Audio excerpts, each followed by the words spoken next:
Your last separation or breakup took you to Spain, but the years were silent. Maybe it left you a bitter aftertaste, with hypotheses of what could have been, though it wasn't, and it won't be. I understand, I've been there more times than I like to admit, and we can all feel horrible after a breakup, even if we didn't expect ourselves to be the type to mourn or be sad about something like that. This pain, this sorrow, this horrible sensation that you may have, I don't know how long it's been for you, but it could last days, weeks, months, years. You could cause yourself a psychological scar for the rest of your life if you left the matter unresolved. Thinking that time will heal you is naive and is terrible advice.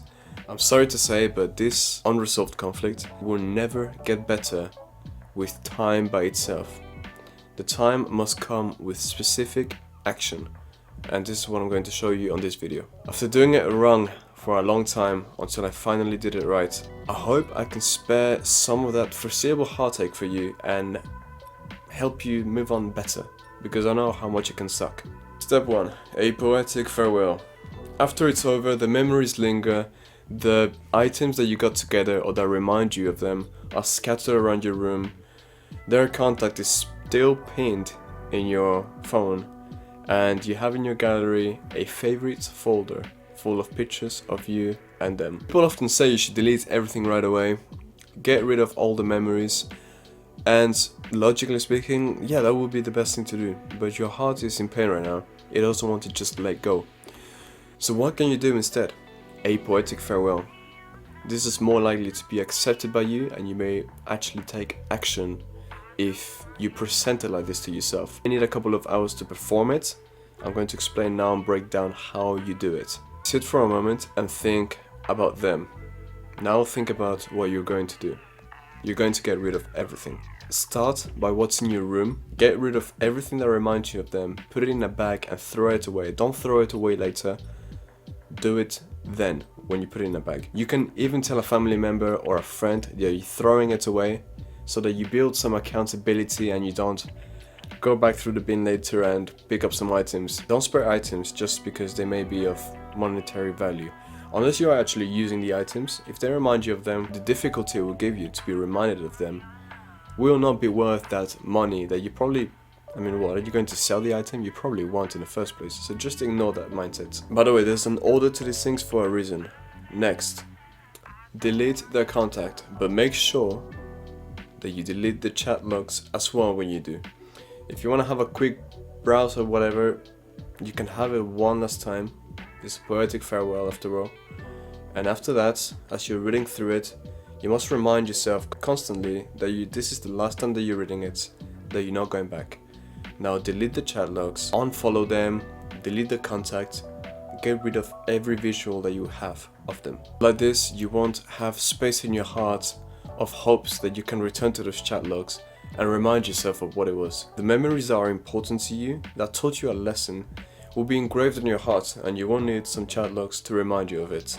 So come to peace with it and get rid of it. Next, your photos, and this one is last because the hardest one, and because of the high visuals and the reminders, you may take the longest, and it's better to get the other stuff out of the way first. You're more likely to get distracted and sidetracked as well because you're using the phone. Now, photo by photo, delete all of them.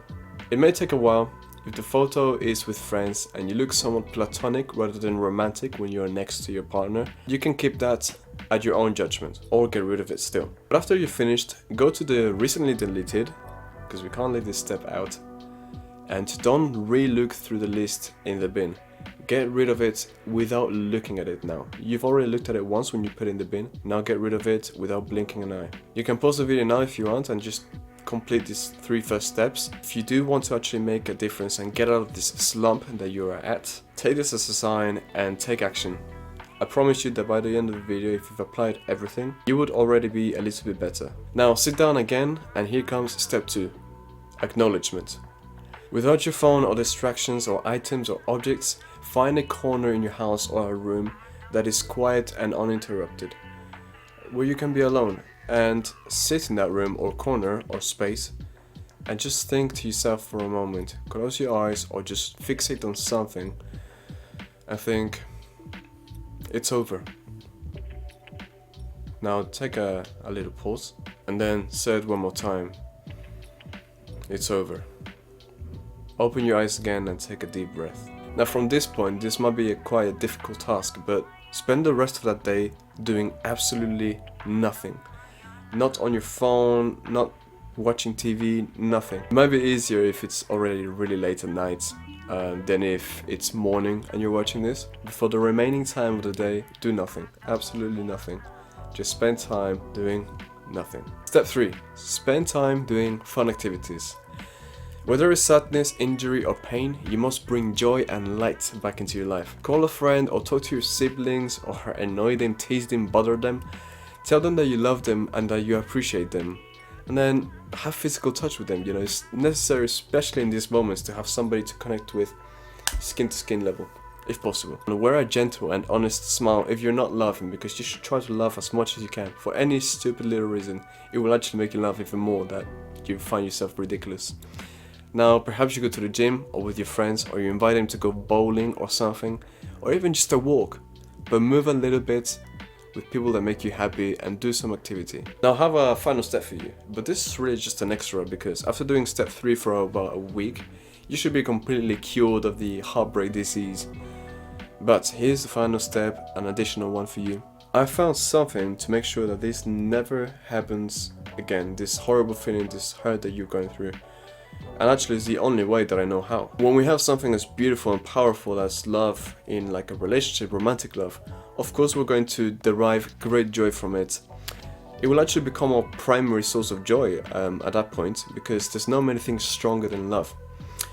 And we are human, so we should prioritize love and what it gives us in all of our actions. However, did you notice that before you found it, you weren't necessarily depressed or sad, but after you found it, you became like dependent of it, and when you didn't have it, you became sad and upset. It's not because love is bad, but because we treat it like a drug, and when we get separated from it, we have the drawbacks, which is immense sadness and depression and all this stuff. A trade happened. We found a partner and decided to give them all of our love. In exchange, they gave us all of their love. You know what happened? We forgot to generate love for ourselves. And that's why we're dependent of the other person to give it to us. What I found to be a recipe for ultimate happiness in our relationships is to have things in your own life and personal control that make you happy. This could be reading, playing guitar, singing, dancing, studying, playing video games, watching your favorite show, whatever it is. But it's things that you're in control. You're in control of those things. You're not so much in control of the weather, your partner, your family, your work, like colleagues.